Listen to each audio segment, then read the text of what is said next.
Bonjour. Aujourd'hui, je vais vous parler de vecteur directeur d'une droite. Donc après vous avoir rappelé ce que c'est un vecteur directeur d'une droite et une équation de droite, je vais vous montrer comment on fait pour trouver une équation cartésienne d'une droite quand on connaît un point et un vecteur directeur de cette droite. Alors d'abord, rappelons ce que c'est la définition d'un vecteur directeur d'une droite. Donc si on a une droite D, on peut dire que U c'est un vecteur directeur de cette droite s'il existe deux points A et B qui sont sur D, tel que le vecteur U est égal au vecteur AB. En gros, ce que ça veut dire, c'est que si on a une droite, on peut prendre deux points au hasard sur cette droite, qui sont distincts, et alors le vecteur formé dans un sens ou dans un autre par ces deux points est un vecteur directeur de la droite. Donc on se rend compte tout de suite qu'il n'y a pas unicité du vecteur directeur, en fait il y en a une infinité, et on dit qu'un vecteur directeur, il dirige la droite, parce que quand on a ce vecteur, on a tout de suite la direction de la droite. Alors pour définir une droite, on a deux manières. Soit on vous donne deux points et il y a une unique droite qui passe par ces deux points. Soit on vous donne un point et un vecteur directeur. Dans ces cas-là, on peut représenter ce vecteur à partir de ce point. Donc on représente un autre représentant de ce vecteur. Et on trace la droite qui est dirigée par ce vecteur directeur.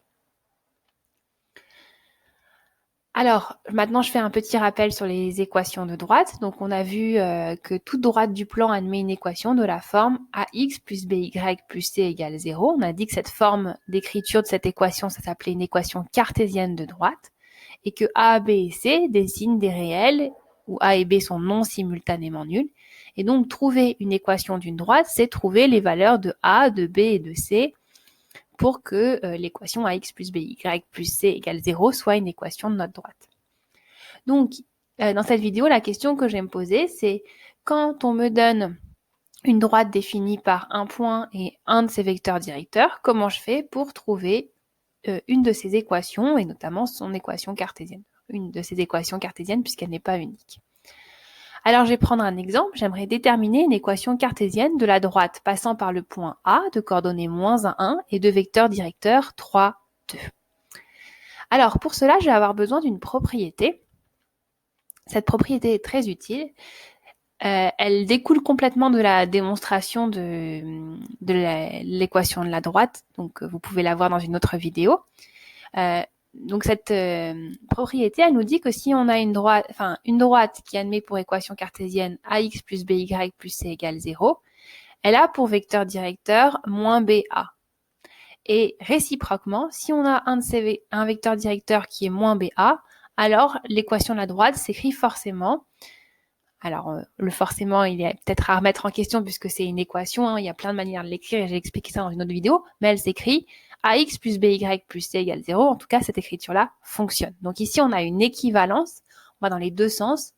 Donc ça veut dire que quand on vous donne une équation de droite, vous pouvez très facilement lire un vecteur directeur en identifiant bien qui est A, qui est B et en écrivant -BA. Et puis, quand vous avez un vecteur directeur, vous savez tout de suite à quoi doit être égal A et B si vous voulez écrire cette équation cartésienne.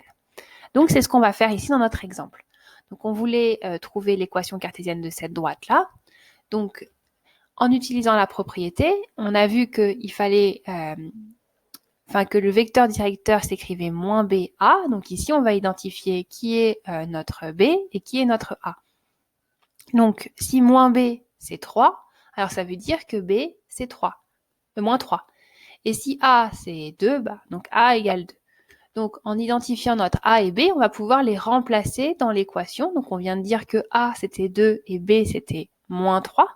Et donc, forcément, l'équation cartésienne, elle va s'écrire de la forme 2x moins 3y plus c égale 0, où c, c'est un nombre réel.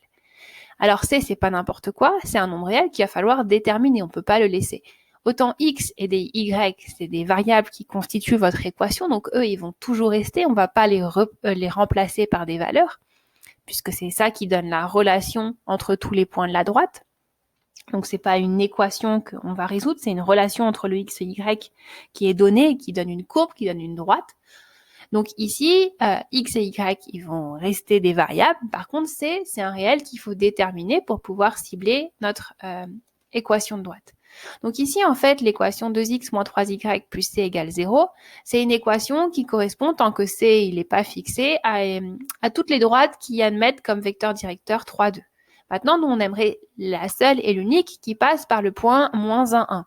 Donc on aimerait dire, oui, mais moi je veux que le point A, il appartienne à cette droite. Mais dire que le point A, il appartienne à cette droite, ça veut dire que les coordonnées du point A, vérifier l'équation, sont une solution de l'équation. Ça veut dire que moins 1, 1, ça doit être une solution de l'équation 2x moins 3y plus c égale 0. En traduisant cela, le fait que moins 1, 1 est une solution de cette équation, ça va me donner la valeur de c. Donc ici, dire que c'est solution, ça veut dire que quand je remplace le x par moins 1, le y par 1, mon égalité, elle doit être vérifiée. Donc c'est ce que je fais. Donc je remplace le x par moins 1 et le y par 1. Je calcule, donc on trouve moins 2, moins 3 plus c égale 0. Donc ça nous donne c, il vaut 5.